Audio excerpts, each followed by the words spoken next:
Morning students, welcome to study IQ PCS। हमारा science का यह थर्ड इंपॉर्टेंट चैप्टर्स है और ये हमारे केमिस्ट्री के फाउंडेशन को यहाँ पे कंप्लीटली स्ट्रॉन्ग करने के लिए ये चैप्टर बहुत इंपॉर्टेंट है। तो इसको बड़े ध्यान से देखिएगा बिकॉज बहुत बच्चे होते हैं जिनको atoms, molecule, compound, covalent bond, electrovalent bond, इस टाइप के जितने भी आपको आयंस, जितने कॉन्सेप्ट्स होते हैं उसमें ठीक से उन्हें डिफरेंसेस पता नहीं होता है। तो आज के बाद आपको ये डिफरेंसेस में कभी भी कोई दिक्कत नहीं होने वाली है, लेकिन हाँ आपको प्रॉपरली देखना पड़ेगा क्योंकि अगर एक बार देख जाओगे तो उसके बाद जिंदगी में कभी कोई डाउट नहीं आने वाली है। ठीक है, तो ये बात आपको शुरू से ध्यान देना पड़ेगा। तो चलो शुरू करते हैं। हमारा जैसे कि हमारा चैप्टर का नाम है atoms and molecules, that is परमाणु एंड अणु। ठीक है, अब देखो ये चैप्टर का जो शुरुआत किया है वो मैंने ये क्या किया कि जो भी चैप्टर के जो इंपॉर्टेंट पैराग्राफ होते हैं ना एनसीईआरटी के, वो मैं ले आता हूं ताकि आपको सीधे एनसीईआरटी का भी पैराग्राफ यहां दिख जाए, ताकि आपको इधर उधर भटकना ना। बेसिकली आपकी अंडरस्टैंडिंग भी बढ़ रही है और दूसरा बात आपका एनसीईआरटी वाला वो पैराग्राफ जो इंपॉर्टेंट है वो भी आपको यहाँ पे मिल जाता है। वो मैं हिंदी इंग्लिश दोनों में करता हूँ ताकि आपको दोनों तरफ से हेल्प मिले। ठीक है, अब देखो ये मुझे नहीं लगता है कि कभी भी साइंस के क्वेश्चन में आएगा, लेकिन अब बुक में दिया हुआ है तो हमें जानना तो चाहिए। मे बी आपको हिस्ट्री में ये वाला पहलू आ जाए और ये बुक किस में दिया हुआ है तो साइंस में। तो क्या दिया हुआ है?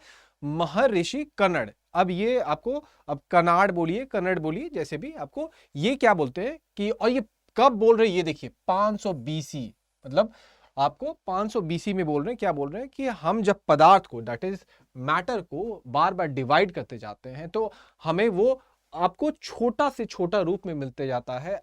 अंत में जो हमें पदार्थ मिलता है उसे हम लोग बोलते हैं परमाणु। ठीक है, तो जो ये कॉन्सेप्ट था हमारे लिए परमाणु का, वो आपको किसने दिया है?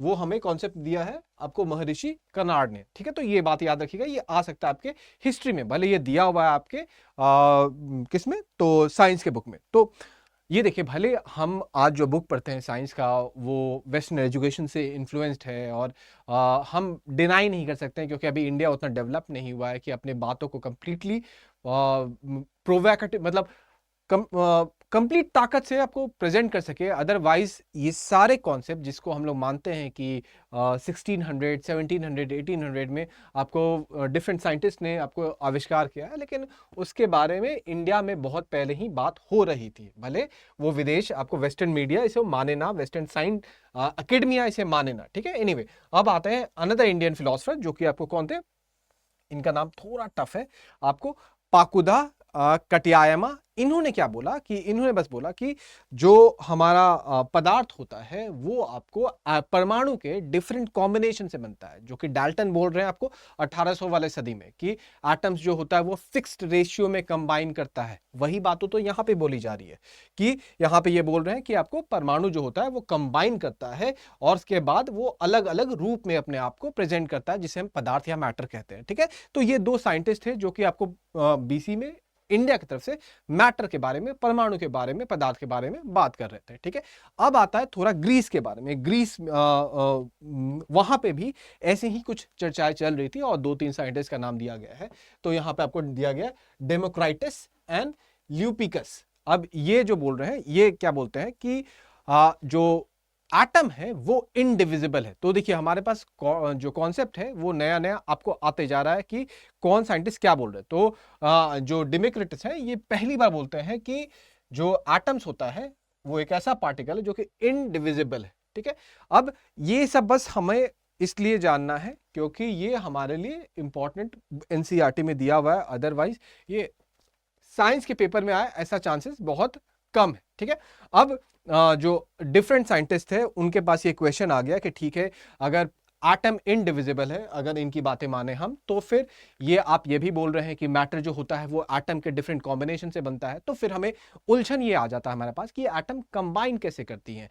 और ये जो मैटर हमारे सामने कोई भी चीज, कुर्सी, कैमरा, पेन, आप खुद, इंसान, हर चीज एटम से बना हुआ है, तो ये कैसे आपस में कंबाइन करके एक नया रूप देती हैं, ये क्वेश्चन बहुत सारे साइंटिस्ट को सदियों सदियों तक आपको दिक्कत देने लगा, अनटिल अनलेस हम पहुंच जाते हैं सीधे कहां पे, 1807 इन डाल्टन्स ईयर, जिसे हम लोग आपको बोलते हैं डाल्टन थ्योरी। अब डाल्टन ने क्या बताया, वो बताया यही है, लेकिन उसके पहले हम लोग देख लेते हैं कि ये होता क्या है, constant law of constant proportion. तो आइडिया यहां पे ये बताया जा रहा है कि एक जो एटम है, क्योंकि एटम को इन साइंटिस्टों ने क्या बोल दिया कि इनडिविजिबल है, उसके बाद उसे हम विघटित नहीं कर सकते हैं। तो अगर एक जो है वो दूसरे से कंबाइन करता है तो ये जो कॉम्बिनेशन हो रहा है ये हमेशा एक फिक्स्ड रेशियो में होगा। मतलब कि अगर ये एक चीज है, ये आपको दूसरी चीज है, तो ऐसा कभी नहीं होगा कि ये आधा यहां से और 3/4 यहां से, ये आपको इवेंचुअली इससे ऐसे मिल जाए, नहीं, ये कभी नहीं होने वाला है।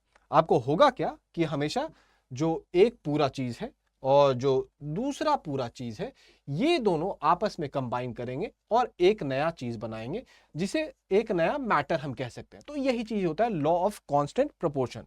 अब ये फिक्स्ड रेशियो का क्या मतलब है? अब जैसे मान लीजिए यहां पे मैंने एक एक दिखाया, लेकिन मान लीजिए कोई दूसरा पदार्थ है, उसमें क्या हो सकता है कि आपको मान लीजिए ये एक लाल है, ये 2 लाल है, ये 3 लाल है, ये हमेशा आपको एक ब्लू से कंबाइन करता है। तो भले देखिए इसमें एक लाल एक ब्लू है, इसमें आपको भी लाल और ब्लू है, लेकिन यहां पे आपके पास 3 लाल और एक ब्लू हो गए। दैट इज यहां पे जैसे आपको अगर मैं एग्जांपल दूं तो ये मान लो ऑक्सीजन है, ये नाइट्रोजन है, तो ये क्या हो गया? Nitrous oxide. ये आपको क्या हो जाएगा? ये मान लो, आपको अभी समझाने के लिए बोल दे रहा हूं, ये हाइड्रोजन है, ठीक है, ये हाइड्रोजन है, ये हाइड्रोजन है, ये आपको मान लो नाइट्रोजन है, तो ये क्या हो गया? अमोनिया हो गया, ठीक है। तो ये जैसे मान लो अगर आपको इसी दोनों में देखना हो तो एक इसको हटा देते हैं और देखो इसको हमने क्या माना था? ऑक्सीजन माना था, तो इसको भी यहां पे ऑक्सीजन लिख देते हैं, ऑक्सीजन ऑक्सीजन, तो ये क्या बन गया? NO2 हो गया। तो आपको वही ऑक्सीजन, वही नाइट्रोजन, वही ऑक्सीजन, वही नाइट्रोजन आपको दो अलग अलग जगह पे आपको अलग अलग कंपाउंड बना रहा है। ये क्यों बना है? क्योंकि हमें ये पता चलता है कि कोई भी डिफरेंट पदार्थ, ये पदार्थ अलग है, ये पदार्थ अलग है, ये पदार्थ जो कंबाइन कर रहे हैं ये हमेशा फिक्स्ड रेशियो में, यहां पे रेशियो क्या है? 1:1 का। किसका? Weight of oxygen, weight of nitrogen. यहां पे फिक्स्ड रेशियो है किसका? पहले फिक्स्ड रेशियो क्या है? तो 2:1। अब मैं अभी वेट पे नहीं जा रहा हूं, आपको अर्थमेटिकली मैं गलत हो सकता हूं, मैं आपको बस फिगरेटिवली समझा रहा हूं, इसीलिए 2:1 लिख रहा हूं। अदरवाइज वेट पे जाऊंगा तो रेशियो डिफरेंट आएगा, ठीक है। तो आपको ये क्या होगा? ये O 2 हो गया और आपको यहां पे एक N हो गया, तो ये 2:1 हो गया, ठीक है। तो ये हमेशा ही NO2 आपको ऐसा ही मिलेगा। ऐसा कभी हो सकता है क्या आप किसी पदार्थ को NO2 बोल रहे हैं और वहां पे आप लिख रहे हैं क्या NO5? ये नहीं हो सकता ना, ये रेशियो अलग ही हो जा रहा है, तो ऐसा कभी नहीं होगा। या मान लीजिए हम ऐसे कर सकते हैं क्या? N2O4। अब ये भी तो आपको वही है, अगर इसको हम लोग रिड्यूस कर दे तो क्या हो जाएगा? NO2। लेकिन कभी भी आपको ये मिलेगा क्या? नहीं मिलेगा, ठीक है। तो मैं आपको बताना चाह रहा हूं कि ये fixed ratio constant proportion idea क्या कहना चाह रहा है, ठीक है। तो यही आपको लॉ ऑफ कांस्टेंट प्रोपोर्शन, जिसको आपको बनाया किसने? तो लेवोसियर और भी कुछ मेन साइंटिस्ट थे, लेकिन मेजर जो इस पे कंट्रीब्यूशन था वो लेवोसियर का था, ठीक है।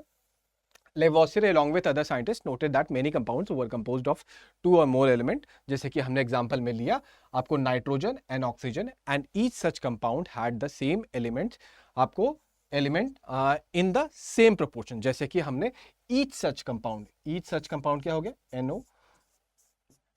NO2, ये दोनों कंपाउंड में सेम एलिमेंट है, हाँ सेम एलिमेंट है, लेकिन आपको इनका प्रोपोर्शन अलग है। यही आपको बताया जाता है यहाँ पे आपको कैसे बनता है लॉ ऑफ कांस्टेंट प्रोपोर्शन, ठीक है। तो ये यहाँ पे बताया गया। अब यही चीज आपको हिंदी में भी आप इसको देख सकते हैं कैसे बोला जाता है। तो रासायनिक संयोजन के नियम और द्रव्यमान संरक्षण के नियम, यहाँ पे जैसे मान लीजिए नाइट्रोजन एक कंबाइन कर रहा है ऑक्सीजन से, तो इसका जो NO बन रहा है, इसका द्रव्यमान और इन दोनों का द्रव्यमान आपको बराबर रहेगा, ऐसा नहीं है कि आपको ये भिन्न हो जाएगा। तो ये यहाँ पे बताया जा रहा है, ठीक है। अब आता है this lead to law of constant proportion, जो भी वहां पे अब बताया गया। और ये लॉ किसने एग्जैक्टली स्टेट किया? इसके पहले जो लेवोसियर थे और डिफरेंट साइंटिस्ट थे वो आपको क्या कर रहे हैं? अंडरस्टैंडिंग दे रहे हैं, लेकिन एज ए लॉ ये स्टेट किया गया प्रोस्ट। और उन्होंने एग्जैक्ट क्या एक वर्ड जोड़ा, जैसे अभी तक हमने क्या ध्यान दिया है? बस कांस्टेंट प्रोपोर्शन हमने बोला है, ठीक है, कांस्टेंट प्रोपोर्शन। अब प्रोपोर्शन किस चीज का? वॉल्यूम का, कि N और O जो आपस में मिलेंगे तो हमेशा ये एक बोतल रहेगा, 1 लीटर नाइट्रोजन रहेगा और 2 लीटर आपको ऑक्सीजन रहेगा। ये भी तो प्रोपोर्शन हो सकता है? नहीं, आपको ये क्लियरली बोलते हैं प्रोपोर्शन बाय मास। तो ये वर्ड इन्होंने बहुत इंपॉर्टेंट जोड़ दिया कि आपको जो डिफरेंट तत्व हैं ये कंबाइन कर रहे हैं आपको फिक्स रेशियो में बाय देयर मास। तो अब हम आपको हमारा जो साइंस होता है इस पहलू पे पहुंच गया कि अभी हम हर तत्व का हमें आपको द्रव्यमान को नापना पड़ेगा। अब वो जो द्रव्यमान को नापने की हमें समस्या आ गई, यहीं से हमारे पास नया कॉन्सेप्ट निकलना शुरू होगा जिसे हम एटॉमिक वेट, मॉलिक्यूलर वेट, क्योंकि हम ये बात समझ चुके हैं, हमारे पूर्वज साइंटिस्ट ने यहाँ पे बोल दिया है कि अब जो भी तत्व होते हैं, एलिमेंट होते हैं, वो कंबाइन ही करते हैं इस रेशियो में जिसमें कि उनका मास जो होता है वो फिक्स प्रोपोर्शन में रहता है। तो इसीलिए हमारे पास हर तत्व का एक fixed atomic weight, molecular weight जो भी हो सकता है वो हमारे पास होना चाहिए। और यहीं से हमारे पास पीरियोडिक टेबल की, आप देखिएगा पीरियोडिक टेबल का जितना डेवलपमेंट हो रहा है वो 19वीं सदी में हो रहा है, मतलब 1800 वाले एरा में हो रहा है। ठीक है, तो वो इसीलिए हो रहा है क्योंकि इसके पहले साइंटिस्ट ने ये तय कर दिया है कि हमें क्या, किस बेसिस पे सारे एलिमेंट्स को कंबाइन करना है। तो इस पूरे कहानी में जो हमारा सबसे मुख्य आपको कंट्रीब्यूशन आता है वो डाल्टन का आता है। ऐसे नहीं है कि इसके पहले एटम्स की बात या जानकारी नहीं है, लेकिन वो मोर ऑफ थ्योरेटिकल है। जैसे कि मान लीजिए मैं अभी आपको पढ़ा रहा हूं और आपको बोलता हूं कि पता है एक एटम ऐसा चीज होता है जो कोई आपको डिवाइड नहीं हो सकता, लेकिन ये तो मैंने बस कहने की बात कह दी है। असल में ये तो आप तब देखिएगा ना जब आप लैब में जाइएगा और मान लीजिए कोई भी डिफरेंट वहां पे इक्विपमेंट होगा, देखिएगा कि ये एक्सपेरिमेंट हुआ है एंड उसके बाद एक आंसर सा आया और फिर आप इस तथ्य पे विश्वास करिएगा। तो यही काम डाल्टन ने किया। साइंस में कोई भी चीज के लिए हमारे पास आपको एक्सपेरिमेंट होना पड़ता है। तो जो अभी तक हम कहते आए थे भले वो सही थे, कुछ गलत नहीं था, लेकिन वो सब्जेक्टिविटी था, एक्सपेरिमेंट नहीं था। साइंस ऑब्जेक्टिविटी खोजता है। ठीक है, तो जो डाल्टन थे यहां पे पहली बार ऑब्जेक्टिविटी लाते हैं और अपने जो लॉज को होता है एक पोस्टुलेट के फॉर्म में, मतलब एक तथ्य के फॉर्म में प्रेजेंट करते हैं जिसे हम लोग डाल्टन थ्योरी कहते हैं। ये आता भी है कि डाल्टन थ्योरी कब आया था और आपको ये कहता क्या है, ये सब आपको इसके बारे में बताया गया। तो हम देखते हैं कि डाल्टन थ्योरी होता क्या है। तो उससे पहले जैसे हम लोग अभी देख रहे थे नाइट्रोजन ऑक्सीजन का, जब मैं आपको शुरू में पढ़ा रहा था तो मैंने आपको बस बोला था कि ये फिक्स प्रोपोर्शन है NO का। फिर मैंने जब आपको बोला कि नहीं अब बाय मास है, ठीक है, तो वही चीज यहाँ पे आपको दिखाया गया। जैसे आपको यहाँ पे तत्व, अगर मैं आपको एक लिस्ट में पूछूं कि यहाँ पे तत्व क्या क्या है, तो आप बोलोगे नाइट्रोजन है और ऑक्सीजन है। अब इसके बाद मैं पूछूंगा कि यहाँ पे यौगिक क्या क्या है, कंपाउंड क्या क्या है, तो आप बोलोगे NO है, NO2 है, N2O है, N2O2 है, फिर N2O5 है। ठीक है, ये सारे कंपाउंड यहां पे दिए गए हैं। अब आपसे पूछा जाएगा कि जो साइंटिस्ट बोल रहे हैं वो क्या बोल रहे हैं। वो साइंटिस्ट ये बोल रहे हैं कि ये हमेशा फिक्स्ड रेशियो में कंबाइन करेगा। तो फिक्स्ड रेशियो यहाँ पे क्या है, 1:1, 1:2, 2:1। मतलब कि अगर जब भी हमारे पास ये लाफिंग गैस बनेगा तो इसमें रेशियो जो रहेगा वो हमेशा 2:1 रहेगा। चौथा लेवल आता है हमारे पास कि रेशियो तो रहेगा लेकिन किस चीज का, ये दो क्या रिप्रेजेंट कर रहा है, तो ये मास रिप्रेजेंट कर रहा है। ये क्या रिप्रेजेंट कर रहा है, मास रिप्रेजेंट कर रहा है, तो द्रव्यमान करेगा। तो ये चार चीज अभी तक हमने सीखा है। तो भले तत्व हमारे पास सभी में सेम है, लेकिन जब भी ये अलग अलग तरीके से कंबाइन कर रहा है, मतलब अलग अलग रेशियो अपना रहा है, तो वो एक अलग अलग पदार्थ का, अलग अलग प्रकार का यौगिक बना रहा है जिसे हम पदार्थ कह सकते हैं। तो ये बात हम अभी तक समझ चुके हैं। ठीक है, अब लॉ ऑफ कांस्टेंट प्रोपोर्शन जो कि मैंने आपको ऑलरेडी बता दिया है कि यहाँ पे जैसे देखो, अगर आप मान लो 2 kg नाइट्रोजन खरीद के लाते हो मार्केट से, ठीक है, और आपको 5000 kg आपको हाइड्रोजन लाते हो मार्केट से, तो आपके पास अमोनिया कितना बनेगा। तो आप क्या करोगे, अच्छा पहले हमें नाइट्रोजन और हाइड्रोजन का आपको जो भी इसका मास है ये निकालता हूं। अब जो भी आपको आता है, मैं कैलकुलेशन में नहीं घुस रहा क्योंकि वो हमारे क्लास को अलग दिशा में ले जाएगा। तो ये जो भी इसका रेशियो होगा, मान लो 1:3 आएगा। ठीक है, तो अगर 2 kg मैंने लिया है यहाँ पे नाइट्रोजन, तो हाइड्रोजन का कितना kg कंज्यूम होगा। भले हमारे पास 5000 kg हाइड्रोजन है, लेकिन ये आपको इसका 3 गुना, मतलब कि 2 kg नाइट्रोजन था तो 6 kg हाइड्रोजन का यूज होगा। बाकी के जितने हाइड्रोजन है वो खाली पड़ जाएंगे। तो आइडिया ये बताया गया कि इससे फर्क नहीं पड़ता है कि आप कितना नाइट्रोजन लेते हो, कितना हाइड्रोजन लेते हो, वो कंबाइन हमेशा उसी अनुपात में करेंगे, उसी रेशियो में करेंगे जिस रेशियो में उस कंपाउंड को बॉन्ड, उस यौगिक को बनने के लिए उस तत्व की आवश्यकता होती है। जैसे इस यौगिक, इस कंपाउंड को बनने के लिए एक नाइट्रोजन, मतलब मान लो अगर एटॉमिक वेट में बोले हम लोग, तो मान लो 1 आपको समझाने के लिए बोल रहा हूँ, ये फैक्चुअली गलत है जो भी बोल रहा हूँ। 1 ग्राम नाइट्रोजन और आपको 3 ग्राम आपको हाइड्रोजन चाहिए। फैक्चुअली गलत है क्योंकि वेट इनका अलग अलग होगा, लेकिन मैं समझाने के लिए बोल रहा हूँ, ठीक है। हाँ, तो यही रेशियो, अब यही आपको दूसरे कंपाउंड में हम देखते हैं कि अलग है, आपको यहाँ पे आपको इनका रेशियो जो होता है अलग हो जाता है। तो आइडिया इस स्लाइड से हम ये सीखते हैं कि जब भी जो तत्व कंबाइन करते हैं अलग अलग यौगिक के लिए, वो एक फिक्स्ड रेशियो में कंबाइन करते हैं। और यही जो कॉन्सेप्ट है, ये कॉन्सेप्ट आपको चीजों को आगे बढ़ाता है कि जब बोलता है कि कोई भी कंपाउंड का परिभाषा में से 2-3 और लाइन है जो, लेकिन सबसे मुख्य बात ये होता है, कोई भी यौगिक जो बनता है उसमें जो तत्व होते हैं वो हमेशा फिक्स्ड रेशियो में कंबाइन करते हैं।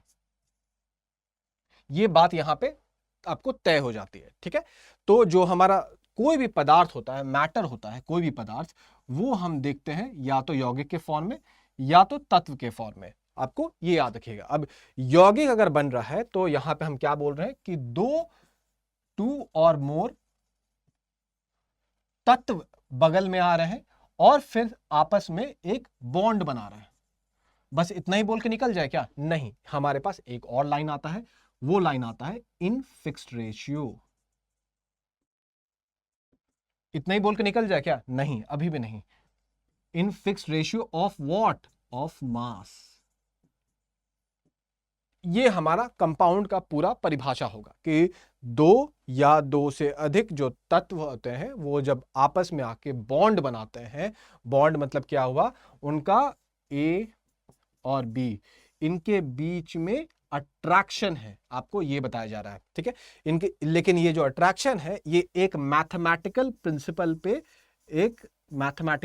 पे बेस्ड है। वो प्रिंसिपल क्या है कि वो हमेशा फिक्स रेशियो में कंबाइन करते हैं, जो कि निर्धारित होता है उनके मास के आपको बेसिस पे, ठीक है। तो ये हम समझ गए, अब ये बात समझ गया कि हमारा यौगिक क्या होता है और एलिमेंट क्या होता है। तो दोनों को हम लोग पदार्थ बोल सकते हैं क्या? हाँ, दोनों को बोल सकते हैं। अब जैसे आपको पास NaCl है, ये कंपाउंड है, ठीक है, जिसमें कि सोडियम और क्लोराइड जो होता है ये आपके पास रहता है, जिसको हम लोग पदार्थ बोलते हैं। क्यों? क्योंकि इसका एक शेप है, वॉल्यूम है, द्रव्यमान है, इसलिए इसे पदार्थ बोलते हैं।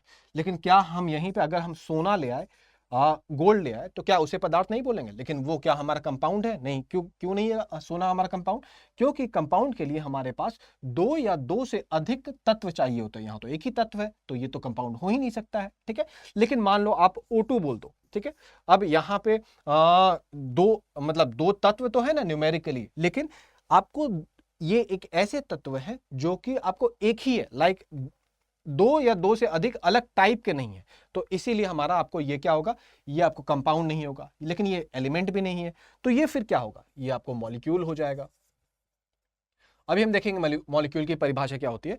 तो आई होप हम समझ गए कि एलिमेंट और कंपाउंड में फर्क क्या होता है, ठीक है। ये बहुत लोग को डिफरेंस रहता है। अब ये हमारा चौथा चैप्टर का एक सीक्वेंस है ये बस, लेकिन मैं यहाँ पे एक इंट्रोडक्शन दे दूंगा कि जैसे डाल्टन ने बताया कि हमारा जो पदार्थ होता है वो आपको अणु से बना हुआ है, और अणु के बारे में उन्होंने आपको कुछ बातें बताई जिसे हम अभी देखेंगे। लेकिन आगे वाले चैप्टर में हम देखेंगे कि डाल्टन को ही कुछ और आगे के आने वाले साइंटिस्ट ने, जैसे कि आपको थॉमसन ने, रदरफोर्ड ने, बोर ने, and then at the end Schrodinger ने आपको या तो गलत साबित किया या तो उस पर इंप्रूव किया, ठीक है।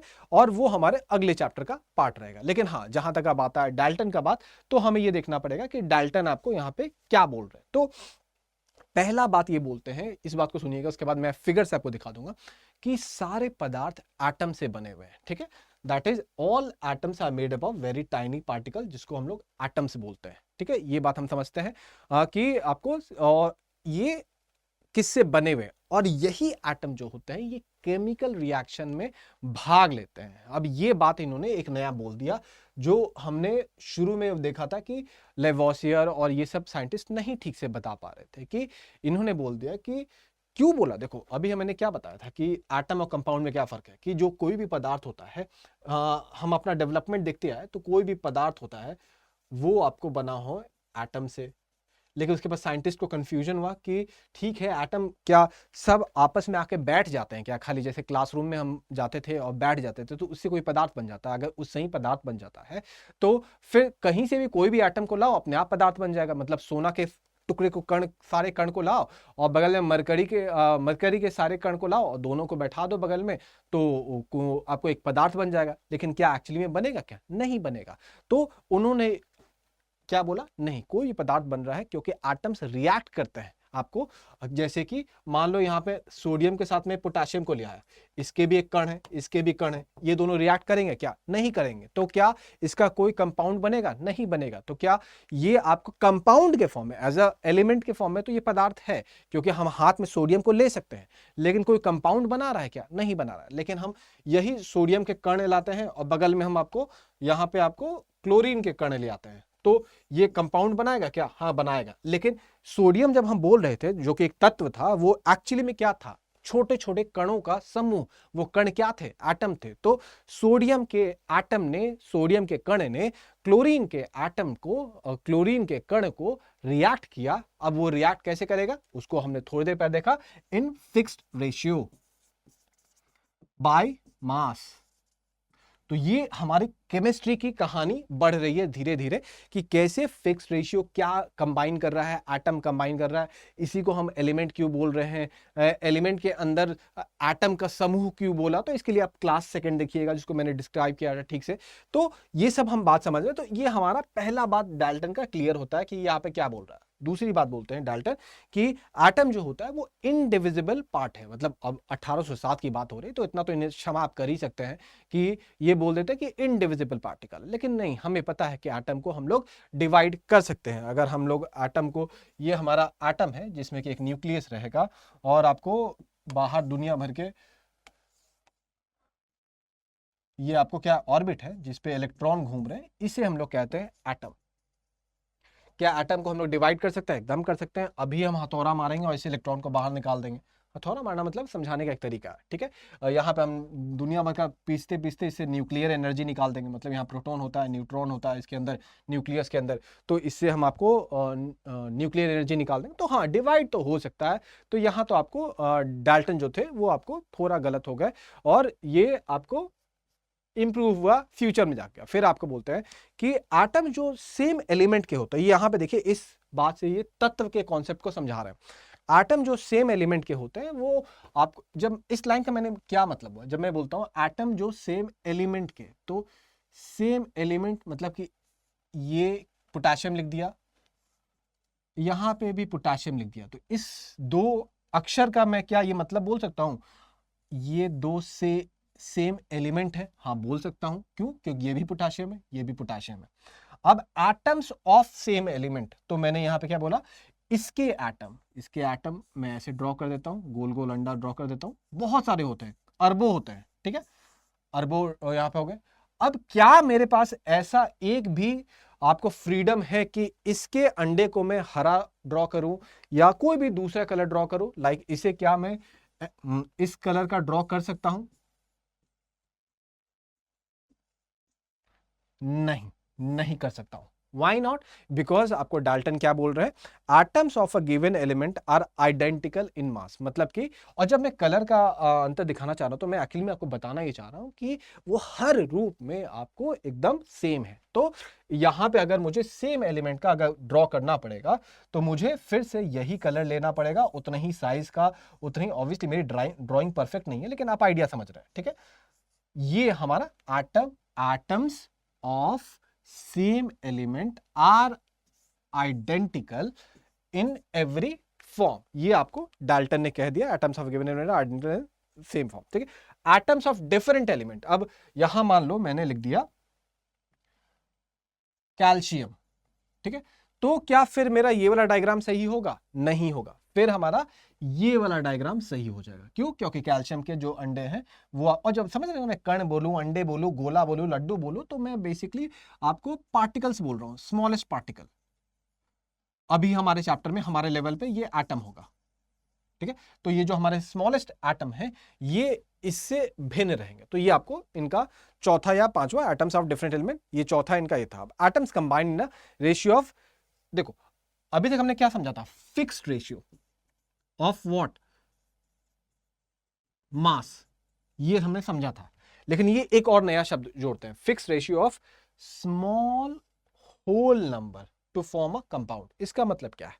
इसका मतलब यह है कि मान लीजिए ये नाइट्रोजन है, ये आपने लिया 5 kg, ठीक है, और ये ऑक्सीजन है, ये आपने लिया 10 kg, ठीक है। मान लीजिए आपको आप एक्सपेक्ट कर रहे थे कि NO2 बनेगा, ठीक है, क्योंकि यहाँ पे क्या कंडीशन देते हैं उसके हिसाब से क्या बनेगा ये तय होता है, लेकिन अभी हम लोग उसमें नहीं जा रहे हैं। अब मैं आपको समझाने के लिए बार बार बोल रहा हूँ, मैं मास के हिसाब से करूंगा तो वो अलग हो जाएगा, लेकिन समझाने के लिए बोल रहा हूँ बस अभी कि 5 kg ये लिया हुआ हूँ, 10 kg लिया हुआ, NO2 में देख रहा हूँ कि मान लो ये 5 kg है, तो ये आपको लगभग 10 kg होना चाहिए। ये अर्थमेटिकली गलत है, मैं आपको बार बार बोल रहा हूँ, उसमें अभी मत जाइएगा, वो हमारे स्कोप से बाहर है, लेकिन मैं अभी आपको बस समझाने के लिए कर रहा हूँ, ठीक है। अब मतलब कि मैं ये बोलना चाह रहा हूँ कि ऐसा नहीं होगा कि N2 फिर O4, ये भी तो लिख सकता था, या मैं N3O6, इन सब के रेशियो में देखो क्या आ रहा है, 1:2 ही आएगा हमेशा। लेकिन डाल्टन क्या बोल रहे हैं कि ratio of small whole number. तो अगर मुझे देखना है 2:4, 3:6, 4:8, इसमें स्मॉल होल नंबर रेशियो कौन सा होगा हमारा? स्मॉल होल नंबर रेशियो यही होगा 1:2, बिकॉज ये है तो होल नंबर रेशियो सही भी है, लेकिन ये स्मॉल है क्या? नहीं है। ये स्मॉल है क्या? नहीं है। ये स्मॉल है क्या? नहीं है। तो सबसे स्मॉल क्या है? 1:2। इसीलिए हमारा आपको हमेशा स्मॉल होल नंबर रेशियो बनता है डाल्टन के थ्योरी के हिसाब से। And the relative number and the kind of atoms are constant in a given compound. ये बताया जा रहा है कि ठीक है, कंपाउंड बन गया तो इसका मतलब ये नहीं कि उसके अंदर के जो एटम रहेंगे वो बदलते रहेंगे, अपना रूप कम ज्यादा होते रहेंगे, नहीं, वो आपको एक ही स्टेट में आ जाते हैं। तो ये आपको डाल्टन के डिफरेंट एक्सपेरिमेंट थे, इसको मैंने फिगरेटिवली दिखाया, ऐसे तो ये आपको समझा दिया है, लेकिन इसको भी मैंने फिगर से दिखाया। तो जैसे ये बताया जा रहा है कि एटम्स ऑफ, जैसे ये सोना है, सोना को हम लोग एक तत्व बोल सकते हैं, हाँ बोल सकते हैं। ये तत्व जो होते हैं ये किससे बने होते हैं? ये तत्व हो गए, और ये तत्व किससे बने हुए हैं? तो ये परमाणु से बने होते हैं। ये जितने गोले गोले जो लड्डू हैं वो इसके अंदर छुपे हुए हमें दिख नहीं रहा है। अब ये जो गोले हैं, ये लड्डू हैं, ये एक्चुअली में है क्या? ये एक एटम है। एटम को हम लोग कैसे दिखाते हैं? क्योंकि ये सोने के एटम के बारे में बात कर रहे हैं, तो उसमें बहुत सारे इलेक्ट्रॉन होंगे, क्योंकि इसकी जो परमाणु संख्या होती है बहुत ऊपर होती है। तो यही हमारा आपको जो होता है यहाँ पे डाल्टन बता रहे हैं, ठीक है। तो जिसे हमें आइडिया क्लियर हो गया। अब डाल्टन की थ्योरी में देखो और क्या क्या जो बोला गया, ऑल हमने कर लिया है, लेकिन इसमें जो बताया गया वो भी देख लेते हैं कि एलिमेंट है जो है वो आपको सेम टाइप के एटम से बने होते हैं। तो यहाँ पे एक भी जगह ऐसा नहीं हुआ है कि हाँ सारे ब्लू थे लेकिन एक लाल थे, नहीं भाई, सारे आपको ब्लू ही रहेंगे। अगर सारे लाल रहते तो सारे लाल ही रहते हैं, आपको ये बताया जा रहा है। फिर atoms can not be destroyed, मतलब कि हम एटम को तोड़ नहीं सकते, नहीं तोड़ सकते हैं, लेकिन अब डाल्टन को माफ करते हैं। लेकिन हाँ, अगर आपसे पूछा जाएगा कि डाल्टन थ्योरी क्या बोल रहा है, तो आप बोलिएगा एटम टूट सकता है, ऑल्दो आज की दुनिया में ये थ्योरी गलत है, ठीक है। अब यहाँ पे क्या बोला जा रहा है कि एटम ऑफ सेम एलिमेंट, देखो दोनों ब्लू ब्लू है, सेम एलिमेंट है, मान लो पोटाशियम है, तो इनका जो वजन भार रहेगा, द्रव्यमान बोलो तो ज्यादा सही है, वो सेम रहेगा, इसीलिए देखो सेम दिखाया जा रहा है। लेकिन जो अलग अलग द्रव जो एटम है, ये मान लो कैल्शियम का है, ये पोटाशियम का, ये अलग अलग भार के रहेंगे, तो ये आपको यहां बताया जा रहा है। फिर एटम्स ऑफ डिफरेंट एलिमेंट में combined in the ratio of small whole number. तो यहां पे ये मान लो आपको नाइट्रोजन है, ये आपको ऑक्सीजन है, डिफरेंट एलिमेंट, ठीक हो गया, डिफरेंट एलिमेंट। अब यहां पे अब हमारे दिमाग से क्या हो सकता है कि बस एक हो गया NO2 तो हो गया, अब काम खत्म, नहीं, वही तत्व दूसरे रेशियो में भी कंबाइन कर सकते हैं। जैसे यहां पे ये 1:1 में कंबाइन कर रहे हैं, कहीं दूसरे कंपाउंड बना सकते हैं 1:8 का, कहीं बना सकते हैं आपको 2:7 का, कोई भी कंपाउंड बना सकते हैं, लेकिन वो स्मॉलेस्ट रहेगा। मतलब यहां से हम दो बातें सीख रहे हैं कि आपको जो तत्व होता है वो आपको एक तो कोई भी अलग अलग टाइप के रेशियो बना सकता है कंपाउंड का, 1:1, 1:5, 2:7, ये एक हुआ। तो ये हमें आपको फ्रीडम देता है कि दो तत्व या दो से अधिक तत्व अलग अलग प्रकार के यौगिक बना सकते हैं, ये यहां पे बता दिया गया। अब इसके बाद बताते हैं, लेकिन ये जो यौगिक बनेगा इसकी एक स्पेशल क्वालिटी रहेगी। वो क्या रहेगी कि ये जो रेशियो बना है ये स्मॉलेस्ट होल नंबर रहेगा। मतलब कि कभी भी 1:2 है तो इसका हम 2:4 नहीं लिखेंगे, 1:3 है तो हम 2:6 नहीं करेंगे। ठीक है, तो ये आपको बताया जा रहा है कि स्मॉलेस्ट होल नंबर रहेगा। तो दो या दो से अधिक तत्व अलग अलग रेशियो में कंबाइन कर सकते हैं, लेकिन उनका जो रेशियो रहेगा वो हमेशा स्मॉलेस्ट रहेगा, ये बताया जा रहा है आपको यहाँ पे। ठीक है, तो ये हम डाल्टन समझ गए कि डाल्टन क्या कह रहे हैं। एटम्स आर इनडिविजिबल, ये बताया गया, ये अभी आपको मैंने दिखा दिया कि एलिमेंट जो होते हैं वो आपको एटम से बने होते हैं। अब देखो डाल्टन ने बोला कि एटम्स आर इनडिविजिबल, ये गलत बात है, क्योंकि आपको हम जानते हैं कि आज हमारा क्या नाम है, न्यूक्लियर एनर्जी जब हम निकालते हैं तो आपको जैसे ट्रीटियम से हमको निकालना पड़ता है, तो वहां पे हम न्यूक्लियस को भी तोड़ सकते हैं, तो वो हमारा ये अलग हो जाता है। अब एक और बात, डाल्टन ने क्या बोला था कि सारे जो एटम है सारे किसी तत्व के अंदर वो सेम रहेंगे, नहीं रहेंगे, ये भी बात गलत होता है। ये कहां गलत होता है? आइसोटोप की कहानी में। आइसोटोप का मतलब क्या है? Same atomic number but different mass number.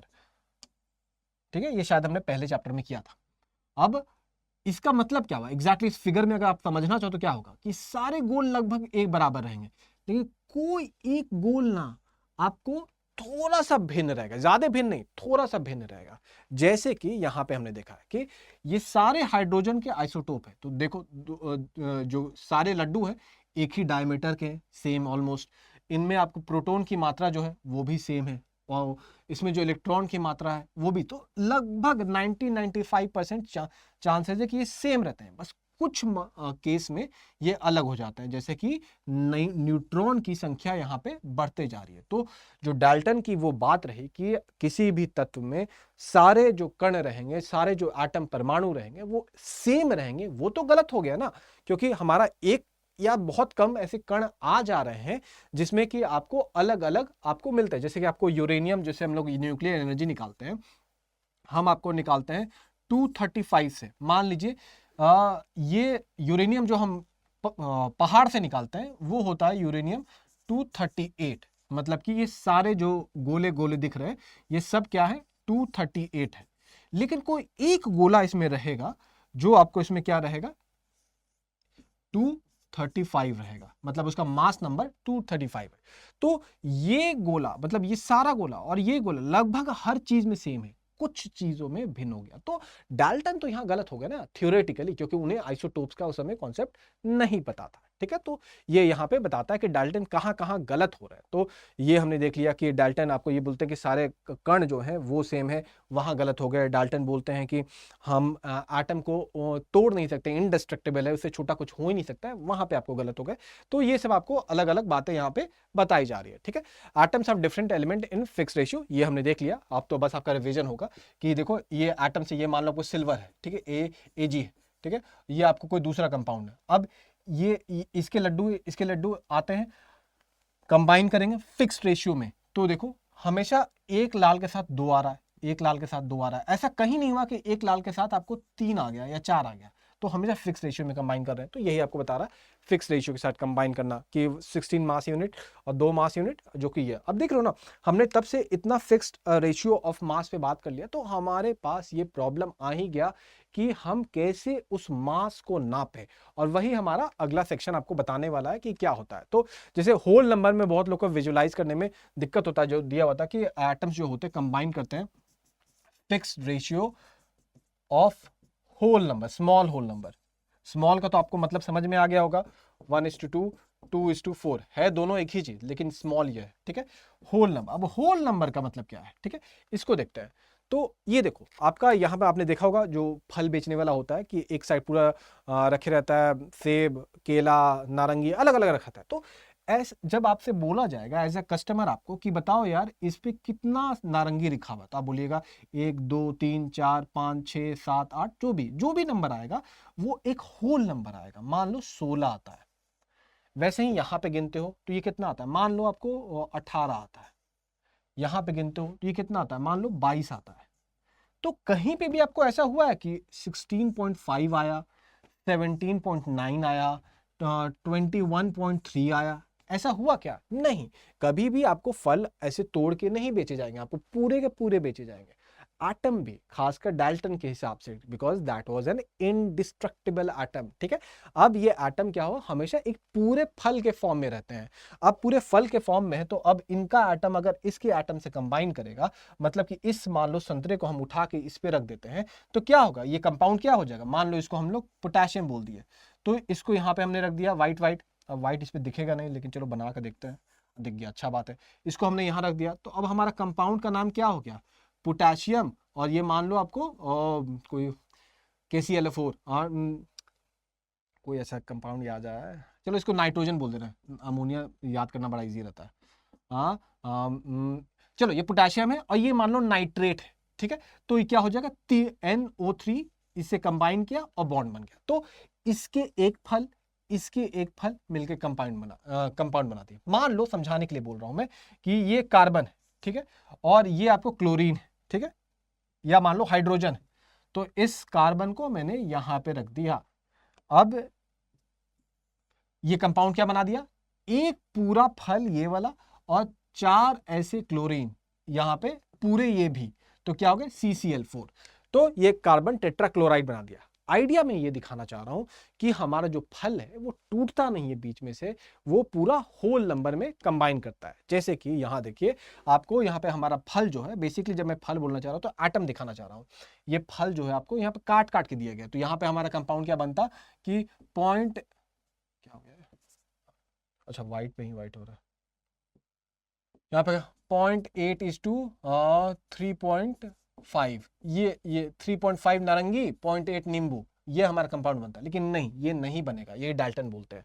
Dalton बोलते हैं कि आपका पूरा पूरा, ये कार्बन हो गया, ये क्लोरीन हो गया, ये हाइड्रोजन हो गया, तो कोई तीनों मिलकर कंपाउंड बन जाएगा। ठीक है, I hope we have understood this part. ठीक है, अब वही कि डाल्टन कहाँ पे, कि आपको एटम को हम लोग तोड़ नहीं सकते, नहीं तोड़ सकते हैं, देखिए अंदर न्यूट्रॉन प्रोटॉन है, अब तो उसको भी तोड़ सकते हैं हम लोग अलग फॉर्म में, जो कि हमारे अभी स्कोप से बाहर है। ठीक है, तो ये हमारा एटॉमिक थ्योरी का टाइमलाइन है। तो हमने इस चैप्टर में आपको इनको देखा थोड़ा बहुत, और इनके बारे में थोड़ा डिटेल में पढ़ा, और ये जो 4-5 भाई साहब है, ये हमारे चैप्टर 4th में आएंगे। बस अभी आप नाम जान लो ये कितनी बार आता है, कि आपको इनके मॉडल कौन थे, जैसे ये न्यूक्लियर मॉडल किसने दिया, प्लानिटरी मॉडल किसने दिया है, किस ईयर में दिया है, इन्होंने किस चीज़ के बारे में बताया, ये सब चीज़ आता। तो ये पिक्चर इस सेंस में भी बहुत ज़्यादा इंपॉर्टेंट है। ठीक है, अब देखो यहाँ पे हमारा आता है, ये हम जैसे देखते हैं कार्बन लिखा रहता है, तो ऊपर लिखा रहता है 12, नीचे लिखा रहता है 6, तो ये है क्या, तो ये जो नीचे लिखा रहता है ये हमारा होता है एटॉमिक नंबर। आपको एटॉमिक नंबर, एटॉमिक नंबर का मतलब क्या, नंबर ऑफ प्रोटॉन्स। प्रोटॉन कहाँ मिलता है, आपको प्रोटॉन मिलता है कार्बन के, कार्बन नहीं, किसी भी तत्व के न्यूक्लियस के अंदर। तो यहाँ पे हमको मतलब कि 6 प्रोटॉन दिखने चाहिए, हाँ दिख रहे हैं, 1 2 3 4 5 6, तो 6 प्रोटॉन हो गया। यही किसी भी तत्व की आपको एटॉमिक नंबर होते हैं। तो 6 इलेक्ट्रॉन भी तो दिख रहे हैं सर, इसको क्यों नहीं गिनते, गिनते हैं, एकदम गिनते हैं हम लोग। आपको number, atomic number is equal to होता है number of proton is equal to number of electron. Electron मैं पूरा नहीं लिख रहा हूं, ठीक है, लेकिन ये तब जब हमारा जो एटम है वो न्यूट्रल हो। अब मान लो कोई बाहर से एक अपना इलेक्ट्रॉन इसको दे दिया होता, तो प्रोटॉन तो उतना ही रह गया, लेकिन इसके पास जब हम लोग इलेक्ट्रॉन गिनेंगे तो 1 2 3 4 5 6 और एक ये भी गिन लेंगे 7, तो क्या ये एक्चुअली में इसकी एटॉमिक संख्या है, नहीं है। तो ये गड़बड़ी क्यों हुआ, आपको गड़बड़ी इसलिए हुआ क्योंकि ये जो एटम था हमारा न्यूट्रल नहीं था।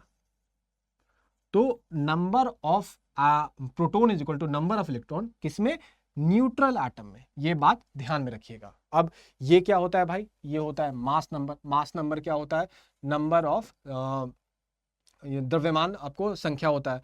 द्रव्यमान संख्या होता क्या है, number of proton plus number of neutron. Neutron तो दिखा ही नहीं, हमको तो बस इलेक्ट्रॉन दिखा था, और हमको बस ये पिंक वाला प्रोटॉन दिखा था। नहीं भाई, यहाँ पे जो सिल्वर सिल्वर दिख रहा है ये क्या है भाई, ये आपको न्यूट्रॉन है। तो न्यूट्रॉन की संख्या उतनी ही होगी जितनी प्रोटॉन और इलेक्ट्रॉन की संख्या, यही ना, नहीं, ऐसा कोई जरूरी नहीं है। ठीक है, तो आपको जो हमारा आइसोटोप का कॉन्सेप्ट आता है, वो न्यूट्रॉन के कारण ही आता है कि न्यूट्रॉन की संख्या कम ज़्यादा होने लगती है, तो उसमें आपको हम क्या देखते हैं कि वो आपको आइसोटोप बनाने लगता है। तो हम समझ गए, आपको मास नंबर क्या हो गया, प्रोटॉन प्लस न्यूट्रॉन, और आपको एटॉमिक नंबर क्या हो गया, प्रोटॉन की संख्या। अब आपको मान लीजिए मास नंबर आपको दिया हुआ है 12 और आपको दिया हुआ है प्रोटॉन की संख्या है 5, ठीक है। तो आपको पूछ देगा न्यूट्रॉन की संख्या क्या होगी, तो बस बैठा दो यहाँ पे, आप 5 पुट कर दो, न्यूट्रॉन की संख्या हो जाएगी 12 minus 5 is equal to 7, answer हो जाएगा। यू गेट द आइडिया, ये आपको बताना होता है, ठीक है। अब आता है एटॉमिक मास यूनिट। जैसे कि हमने तब से देखा था कि हम लोग को हमारा जितना भी मैथ्स इस केमिस्ट्री में आगे बढ़ रहा है वो इस आधार पे बढ़ रहा है कि हमें हर तत्व का वजन पता होना चाहिए, एटलीस्ट एक दूसरे के रिलेटिव में। तो यहीं से हमारे पास जो कॉन्सेप्ट आता है वो आता है एटॉमिक मास यूनिट। तो आप बताइए, अगर मुझे एक एटम जो कि मैं दिख भी नहीं पाता हूँ, महसूस भी नहीं कर पाता हूँ, माइक्रोस्कोप में भी ठीक से नहीं दिखेगा, क्या उसे हम लोग केजी और ग्राम में नाप सकते हैं? क्या नहीं नाप सकते हैं, क्योंकि वो इतना छोटा है कि उसके लिए हमें एक डिफरेंट स्केल अपनाना पड़ेगा।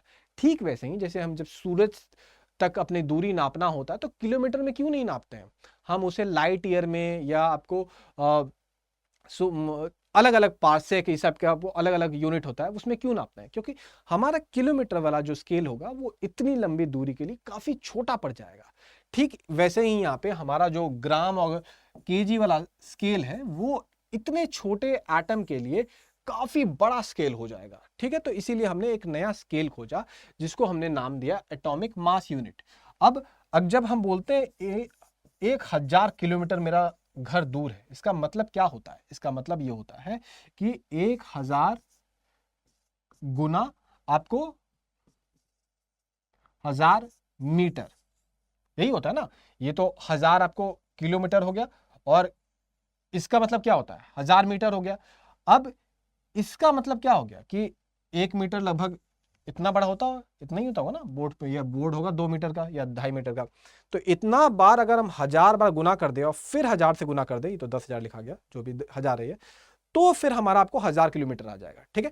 वही चीज यहां पे हमने कोशिश की है कि हम पहले एक छोटा सा भार खोज ले, जो कि यहां पे आपको क्या था, वो मीटर था। आपने मीटर को परिभाषित कर दिया है, उसके बाद कोई भी दूरी आप इसके गुणनफल में आपको मिल जाता है कि 1000 मीटर, 10,000 मीटर, 50 लाख मीटर। तो इवेंचुअली आप उस मीटर का 50,000 बार गुना कर दे रहे हो, 50 लाख बार गुना कर दे रहे हो। यहां पे भी हमने वही किया कि एक परिभाषा पहले खोजी। अब वो परिभाषा क्या थी कि ऐसे कार्बन को खोजा जिसका मास नंबर 12 था, इसको हम लोग बोलते हैं कार्बन 12।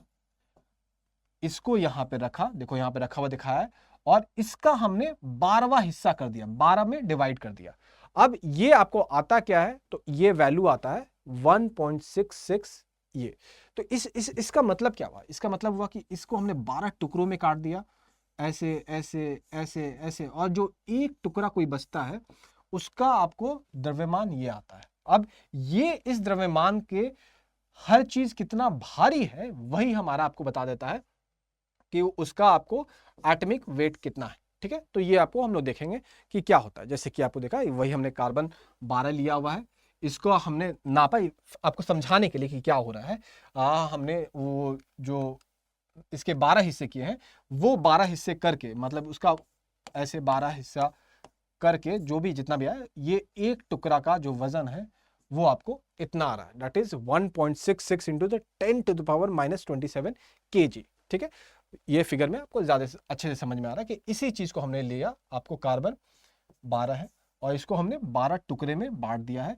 अब हम ये एक टुकड़ा है, इसको 1 AMU बोल देते हैं। अब इसके कंपेयर में हाइड्रोजन कितना भारी होगा, क्लोरीन कितना भारी होगा, कार्बन कितना भारी होगा, तो यहां पे आपको समझ में आएगा। तो हाइड्रोजन जो है वो उस एक टुकड़े के बराबर है, जो कार्बन है वो आपको उसके 12 टुकड़े के बराबर है। जो मैग्नीशियम है वो अकॉर्डिंगली बढ़ते जा रहा है, और यही हमें आपको सबका अलग अलग आपको एटॉमिक वेट देते जा रहा है। तो आई होप हमें ये समझ में आ गया कि एटॉमिक मास यूनिट का हम लोग कहां पे कैसे यूज करते हैं, ठीक है। अब एटॉमिक मास और एटॉमिक वेट में फर्क क्या होता है, तो देखो ये अगर हम नहीं भी समझेंगे तो उतना दिक्कत नहीं है, क्योंकि आप आईआईटी का एग्जाम नहीं देने जा रहे हो, लेकिन हाँ थोड़ा बहुत हमें आना चाहिए कि आपको होता क्या है, जो कि आपको इवेंचुअली क्वेश्चन कॉन्सेप्ट को करने में हेल्प करेगा। ठीक है, तो एटॉमिक मास यूनिट का हमने परिभाषा देख ली, ये तो बस एनसीईआरटी में दिया हुआ जो लाइन है, जो मैंने आपको अभी जस्ट समझाया, वही चीज़ यहाँ पे आपको बताया गया कि कार्बन का जो 1/12, कार्बन 12 का 1/12 हम ले लेते हैं, तो उस जो भार आता है उसको हम लोग मानक परमाणु द्रव्यमान इकाई के रूप में लेते हैं। और सारे जो अलग अलग परमाणु हैं, जैसे ये हमारा एक 1/, जैसे इस तरबूज को 12 हिस्सों में तोड़ा और फिर एक हिस्से को ले लिया जो कि हमारा मानक हो गया। अब यहाँ पे अगर हाइड्रोजन रखते तो एक आता, कार्बन रखेंगे तो 12 आ जाएगा। इस हिसाब से यहाँ पे आपको बात बताई जा रही है। ठीक है, तो ये बात आपको याद रखिएगा। अब एटॉमिक वेट और एटॉमिक मास में, तो अभी तक जो हमने देखा, हमने एएमयू जो देखा वो एटॉमिक मास नाप रहा था, द्रव्यमान, लेकिन एटॉमिक वेट क्या है? जैसा कि हमने थोड़ी देर पहले देखा था कि कोई तत्व लेते हैं, जो सोने वाला एग्जाम्पल था, देखा था, याद है थोड़ा सा? सोने वाला एग्जाम्पल क्या था कि इसमें सोना एक बना हुआ था और इसको दिया हुआ था कि अंदर बहुत सारे ऐसे लड्डू हैं। उसमें मैंने आपको क्या समझाया था कि अधिकतर लड्डू सेम होते हैं, लेकिन कोई एक लड्डू, एक दो लड्डू होता है जो थोड़ा सा डिफरेंस हो जाता है। अब मान लो मैं आपसे पूछूं कि इसका वजन क्या है, तो आप क्या करोगे? आपका कॉमन सेंस बोल देगा कि अरे एक एटम का वजन मुझे पता है, ये लगभग 10 एएमयू है, समझ लो, 10 समझाने के लिए बोल रहा हूँ, 10 एएमयू है।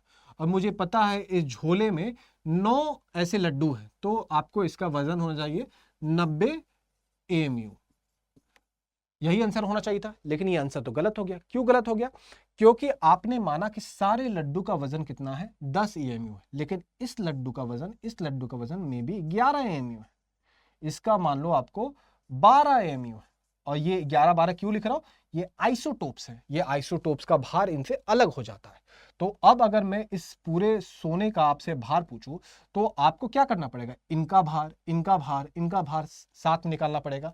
इसीलिए हम लोग कॉन्सेप्ट एक यूज करते हैं, वेटेड एवरेज की। यहां ना मैं आपको 10 और 12 दिखा रहा हूं, लेकिन वहां अरबों होते हैं, अरबों। वेटेड एवरेज से हम लोग ये निकालते हैं। तो देखो, जैसे यहाँ पे आपको क्वेश्चन दिया हुआ है कि एक अपना क्लोरीन होता है 35 वाला, एक क्लोरीन होता है 37 वाला। अब वही मतलब कि ये सारे 35 वाले थे, एक था आपका 37 वाला। ठीक है, अब इसका जो 35 वाला का प्रतिशत होता है 75, जो कि इसमें भी दिख रहा है, लगभग 75% अपना 35 वाला है। ठीक है, और जो आपको 37 वाला होता है वो 25% होता है। इसमें आपको, चलो और बना दे रहे हैं, हो गया लगभग 25%। तो इसका भार का अगर वेटेज एवरेज निकाल ले, तो हमारा आपको क्या बन जाता है? वही क्या, तो यहाँ पे देखो वही क्या है, 75% ऑफ 35, 25% ऑफ 37, और वो आता है 35.5। तो हमने अपने सेब के पेटी में अंदर सारे सेब के, वो इस भार वाला सारे सेब को निकाल लिए, और इसका वजन कितना आया? 35.5 आया। तो इसे हम लोग बोलते हैं आपको एटॉमिक वेट। तो एटॉमिक वेट और एटॉमिक मास में क्या फर्क हो गया? ये आपको एक कण, एक लड्डू के लिए था, ये क्या था? आपके किसी भी तत्व में जो अरबों अरबों लड्डू होते हैं, उनका भार था। तो ये अंतर आपको ये यहाँ पे बताया गया। ठीक है, याद रखिएगा। ये बहुत कम लोग को समझने में दिक्कत होता है, तो ये इसलिए मैंने यहाँ पे प्रॉपर्ली लिख के दे दिया है कि एएमयू का मतलब क्या होता है। तो जब हम लोग एक कोई लड्डू के बारे में बात कर रहे हो, और जब हमको मोल के बारे में, एटॉमिक वेट के बारे में बात करना होता है, तो हम पूरे लगभग एक एवोगाड्रो नंबर में आपको जितना उसका भार होगा, एवोगाड्रो नंबर क्या होता है, तो 6 पॉइंट, जो हमने यहाँ पे आपको दिखाया, बस इतने सारे लड्डू, वो लड्डू एक्चुअली में होते हैं कितने? 6.023 10⁻23, इतने लड्डू होते हैं। तो वो तो बोर्ड में मैं दिखा नहीं सकता हूँ। ठीक है, तो आई होप ये हम समझ गए। जैसे कि 1 कार्बन एटम, तो ये क्या हो गया? एटॉमिक मास हो गया। और वही अगर हम लोग बोलते हैं 1 मोल ऑफ कार्बन एटम, तो ये एटॉमिक वेट हो गया, जो कि आपको 12 ग्राम आएगा। ठीक है, तो ये याद रखें। उसी का डिफरेंस कि एएमयू और ग्राम मोल में क्या डिफरेंस है, तो ये आपको यहाँ पे बता दिया गया। ठीक है, तो ये एक बात जरूर देख लीजिएगा। मेन आपको ये डिफरेंस समझना है कि ये अंतर क्या है। तो AMU of a single atom और mass of Avogadro number of atoms, that is 6 point, जो नंबर मैंने आपको लिखा था। ठीक है, तो समझ गए। अब पूछ रहा है कि एटम के बारे में, चलिए आपने बता दिया, लेकिन एटम किस फॉर्म में एग्जिस्ट करता है, ये पूछा जा रहा है। ठीक है, तो एटम जो होता है, हमने देखा था एटम के पास न्यूट्रॉन प्रोटॉन होते हैं न्यूक्लियस के अंदर, फिर आपको बाहर आपको इलेक्ट्रॉन होते हैं, यहाँ पे इलेक्ट्रॉन होते हैं। तो ये पूछा जा रहा है कि एटम जो होता है वो किस फॉर्म में, तो दो तरीके से एग्जिस्ट करता है। अब जैसे हमने क्या बोला कि एक किसी भी तत्व में अरबों अरबों एटम। अब मान लो यही जो अपना कंपाउंड है, कंपाउंड बोल रहा हूँ, ये अपना एटम है, ये ऐसे 1 अरब ऐसे यहाँ पे आपके साथ में रखे हुए हैं, तो चांसेस हाई है कि एक दूसरे से हो सके रिएक्ट कर जाए। अगर रिएक्ट कर जाते हैं तो ये क्या बना देंगे, मॉलिक्यूल बना देंगे।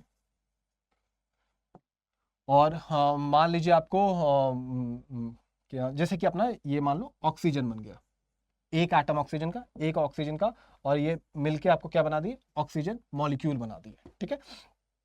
या तो आपको जो होता है दूसरा होता है कि ये एटम जो है ये अपना इलेक्ट्रॉन लूज कर जाए for whatever reason, maybe जो तापमान है इसके इलेक्ट्रॉन को इतना हिला दे, वाइब्रेट करवा दे कि इसको बाहर फेंक दे, तो ये क्या बन गया, हमारा आयन बन गया। वैसे ही बगल वाला भी तो हिलेगा, तो ये भी आयन बन गया। अब ऐसे बहुत सारे होने लगते हैं, तो आपको क्या होता है कि आयन का सूप बन जाता है। मतलब कि यहाँ पे मेटल के आपको न्यूक्लियस है और इलेक्ट्रॉन बगल में तैर रहे हैं, ये ऑर्बिट में नहीं है, तो ये हमारा क्या बन जाता है, मेटल बन जाता है। इसीलिए हम लोग बोलते हैं कि मेटल के पास फ्री इलेक्ट्रॉन्स होते हैं, ठीक है। तो ये अभी फोटो में दिखाऊंगा, ठीक है। तो हमारा जो एटम है वो मुख्य तौर पे आपको आयन के फॉर्म में एग्जिस्ट कर रहा है, या तो आपको मॉलिक्यूल के फॉर्म में एग्जिस्ट कर रहा है, ठीक है। तो यही हम बताएं परमाणु किस प्रकार में अस्तित्व में रहते हैं। तो आपको अधिकांश तत्वों में परमाणु स्वतंत्र रूप से आपको मतलब नहीं रहते हैं। परमाणु अणु, दैट इज आपको मॉलिक्यूल एवं आयन बनाते हैं। यही आपको मेन बात समझना था, जो कि आपको, और यही जो होता है ना, जैसे मान लो अणु बनाया, बहुत सारे अणु इकट्ठा है, तो वो क्या हो गया कि ऑक्सीजन का बहुत सारे ऐसे अणु इकट्ठा हो गए, अरबों अरबों खरबों खरबों, तो हमारे पास ये गैस बन गया। और जो ऐसे आयन बहुत सारे इकट्ठा है, तो वो हमारे पास आपको एक मेटल बन गया। जैसे कि एल्यूमिनियम का एग्जांपल दिया गया है, ये एल्यूमिनियम का एक एटम है, ये क्या किया कि अपना एक इलेक्ट्रॉन को लूज कर दिया, या 3 इलेक्ट्रॉन को लूज कर दिया, तो ये क्या हो गया, आयन बन गया। अब ये देखो, ऐसे ही ये एक ही एटम थोड़े, ऐसा अरबों एटम है, वो अरबों एटम क्या होते हैं, इकट्ठा हो जाते हैं, ठीक है, एक स्ट्रक्चर में, जिसे हम लोग बोलते हैं क्रिस्टल लैटिस। ये क्या होता है अभी आपके स्कोप से बाहर है, लेकिन ये समझने आपके हेल्प करेगा। अब ये देखो, ये फ्री इलेक्ट्रॉन हो गए, और ये एटम जो है आपस में आपको जुड़े हुए हैं, तो इसे हम लोग बोलते हैं मेटल। तो जब एल्युमिनियम हाथ में पकड़ते हैं ना, तो वो आपको यही होता है एक्चुअली में, कि वो एटम के जो न्यूक्लियस वाला पार्ट है वो आपको एक क्रिस्टल लैटिस बनाने में हेल्प कर रहा है, और जो इलेक्ट्रॉन्स हैं वो बीच में घूम रहे हैं। अब इलेक्ट्रिक फील्ड लगाया हमने, और जैसे फील्ड लगाया तो ये फ्री इलेक्ट्रॉन्स आपको उस फील्ड में आ गए और बहना शुरू कर दिए, जो कि मेटल कंडक्टर हो जाता है, ठीक है। ये यहाँ पे बताया गया। तो वही चीज देखो, यहाँ पे मेटल, और ये आपको मेटल के आयन हो गए, और ये इलेक्ट्रॉन यहाँ पे फ्री में फ्लो कर रहा है। अभी आपको आयनिक बॉन्ड क्या होता है, कोवैलेंट बॉन्ड क्या होता है, ये भी बताया जाएगा, लेकिन उससे पहले हम लोग मॉलिक्यूल देख लेते हैं। मॉलिक्यूल क्या होता है भाई, तो जब एक या एक से अधिक एटम जो होता है वो कंबाइन करते हैं केमिकली, ये इंपॉर्टेंट वर्ड है, केमिकली कंबाइन करेंगे तभी। जैसे यहां पे हमारा कोई केमिकल रिएक्शन हुआ है क्या, नहीं, बस आपको एक चीज टूट गया है, टूट के बिखरा हुआ है। और यहाँ पे जो होता है जब मॉलिक्यूल बनता है उसमें केमिकल रिएक्शन होता है। तो ये मॉलिक्यूल का फीचर है, जो कि बोलता है कि एक या एक से अधिक, जैसे मान लो ऑक्सीजन एटम O2 मॉलिक्यूल हो गया। अब यहाँ दोनों एटम सेम थे, लेकिन मान लो हाइड्रोजन प्लस ऑक्सीजन लाते हैं तो आपको H2O बन जाएगा, ठीक है, बैलेंस नहीं कर रहा हूं मैं। तो ये भी आपके मॉलिक्यूल है, तो इसको हम लोग कंपाउंड क्यों बोलते हैं फिर। तो कंपाउंड एक इस प्रकार का मॉलिक्यूल होता है, कंपाउंड एक इस प्रकार का, मतलब मॉलिक्यूल बड़ा शब्द है, का मॉलिक्यूल होता है जिसमें भिन्न प्रकार के एटम यूज होते हैं। यहां पे भिन्न नहीं यूज हो रहा है, तो इसे हम मॉलिक्यूल बोल सकते हैं, हाँ बोल सकते हैं। क्यों, क्योंकि मॉलिक्यूल की परिभाषा में भी ये आता है कि 2 एटम कंबाइन कर रहे हैं केमिकल बॉन्ड के हिसाब से, इसलिए मॉलिक्यूल हो गया। अब लेकिन इसे कंपाउंड बोल सकते हैं, हाँ बोल सकते हैं, क्योंकि एक स्पेशल कंपाउंड, एक स्पेशल मॉलिक्यूल होता है जिसमें कि अलग प्रकार के आपको एटम यूज होते हैं। और ये भी, मतलब जब मॉलिक्यूल बोल दिया तो आपस में ऑब्वियसली इनके केमिकल बॉन्ड रहेगा, याद रखिएगा। मॉलिक्यूल की एक बड़ी इंपॉर्टेंट फीचर होती है कि आपके ये सब जो सबसे छोटा आपको ऐसा तत्व होता है, तत्व गलत शब्द है, ऐसा आपको स्ट्रक्चर होता है जो कि अपने पूरे पदार्थ का फीचर बना के रखता है। जैसे कि मान लीजिए आपको ऑक्सीजन जब हम बोलते हैं तो O खाली देंगे तो ये क्या ऑक्सीजन गैस है? नहीं है, ठीक है। लेकिन जब हम O2 बोलते हैं तो ये ऑक्सीजन गैस है जो हम आपस में लेते हैं, तो ये एक मॉलिक्यूल है। तो मॉलिक्यूल सबसे छोटा ऐसा फीचर हो गया जो अपने पूरे पदार्थ का फीचर रखता है। जैसे कि मान लो आपको हम बोलते हैं H2O, ठीक है, ये आपको एक मॉलिक्यूल हो गया, ठीक है। आप पानी जो देखते हो उसमें अरबों अरबों ऐसे H2O है, तो वो उसका सबसे छोटा कण क्या हो गया? H2O एक अपना मॉलिक्यूल हो गया, ठीक है। तो ये याद रखिएगा, जो कि मैंने यहाँ पे दिखाया, अलग अलग टाइप के आपको मॉलिक्यूल हो सकते हैं, कंपाउंड हो सकते हैं, ठीक है। अब आता है वही चीज यहाँ पे दिखाएगा, compound is a specific type of molecule, जो कि अलग अलग जो मैंने आपको बताया वही यहाँ पे बताया गया। अब कंपाउंड में फिक्स रेशियो वाली बात बहुत इंपॉर्टेंट है, याद रखिएगा। सोडियम लेता हूं मैं और क्लोरीन लेता हूं मैं, ऐसा नहीं होगा कि Na2Cl हो जाएगा, नहीं, ये कभी नहीं होगा, NaCl ही होगा। दो एटम कंबाइन करेंगे केमिकल बॉन्ड के थ्रू इन फिक्स्ड रेशियो, ये यहाँ पे बताया गया। जैसे मॉलिक्यूल जो है आपको, ये O2 जो है ये मॉलिक्यूल है लेकिन कंपाउंड नहीं है, और वही आपको H2O है, ये मॉलिक्यूल भी है ये कंपाउंड भी है। मॉलिक्यूल क्यों है? क्योंकि इसमें केमिकल बॉन्ड है, इसमें आपको फिक्स दो एटम बगल में आए हुए हैं। ये कंपाउंड क्यों है? ये कंपाउंड इसलिए कि दो अलग अलग एटम है और आपको यहाँ पे आपको फिक्स रेशियो में कंबाइन कर रहा है।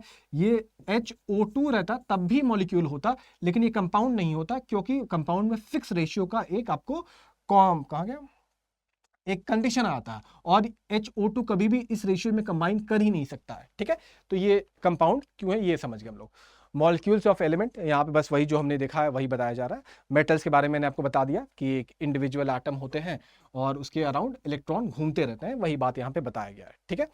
मेटालिक बॉन्डिंग क्या होता है? ये एग्जैक्टली क्रिस्टल लैटिस जो होता है कि आयन और आयन जो बना, जैसे एल्यूमिनियम वाला मैंने दिखाया, वो आपस में फिर अपने आप को ऐसे स्ट्रक्चर कर लेते हैं इलेक्ट्रोस्टैटिक अट्रैक्शन के कारण कि उनका प्रॉपर एक क्रिस्टल लैटिस बन जाता है, ठीक है। तो वही चीज यहाँ पे आपको बताया गया है, ठीक है। क्रिस्टल लैटिस जो यहाँ पे देखा कि ये आयन थे, ये आयन थे, आयन थे, आयन थे, अट्रैक्शन होगा इवेंचुअली इससे इसका, तो ये एक स्ट्रक्चर में आपको ऑर्गेनाइज कर लेते हैं, जिसे हम लोग क्रिस्टल लैटिस कहते हैं, ठीक है।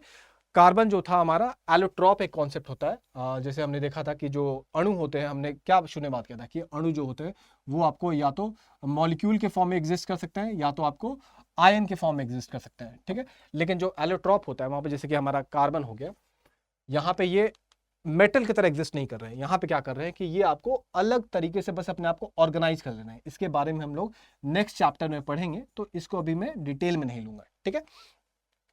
तो आई होप हम समझ गए कि हमारा कोवैलेंट बॉन्ड क्या है, आयनिक बॉन्ड क्या है। ऑल्दो ये सब हमारे आगे भी आएगा, तो उतना अभी घबराने का पार्ट नहीं है। हमारा मेन चैप्टर का जो अभी इस चैप्टर का क्रक्स था वो हमने कर लिया है कि आपको होता क्या है, ठीक है। ये हम लोग देखेंगे कि अभी हमने बस क्या देखा कि मॉलिक्यूल या कंपाउंड क्या होता है कि वो आपस में बॉन्ड बनाए रहते हैं। तो वही कौन सा बॉन्ड बनाए रहते हैं, यही चर्चा यहां से शुरू हो रहा है कि वो कोवैलेंट बॉन्ड बनाए रहते हैं, आयनिक बनाए रहते हैं, या कोई पोलर टाइप का बॉन्ड बनाए रहते हैं। तो वो हमारा आगे के चैप्टर का बात आएगा, हाउ डज मेटल डिसोसिएट और डिसॉल्व। तो ये हम लोग आपको आगे के चैप्टर में करेंगे। ये बहुत ही इंपॉर्टेंट सेक्शन है, मैं कंटिन्यू करूंगा आगे के चैप्टर में, तो इसे अगले क्लास में जरूर देखिएगा। आपको समझ में आएगा कि कैसे कोई चीज घुलता है। यहाँ पे जैसे देखो, यहाँ पे हमने Na+Cl- लिया है। पहले हमारा NaCl जो था, सॉल्ट था, वो इस फॉर्म में था। जैसे हम पानी डालते हैं ना, तो देखो क्या, ये पानी है, ये हाइड्रोजन है, ये O2 है, ठीक है। ऐसे H2O के हजारों अरबों अरबों कण जो होते हैं, एक आपको आयन के अराउंड घेर जाते हैं और फिर इसको अलग कर देते हैं। ये देखो अपना सॉलिड NaCl था, और इसके हरे वाले को यहाँ इसने खींच लिया, सिल्वर वाले को इसने खींच लिया। इसी को हम लोग बोलते हैं हाइड्रेशन, कि आपके जो कण थे, आयंस जो थे, हाइड्रेट हो गए हैं।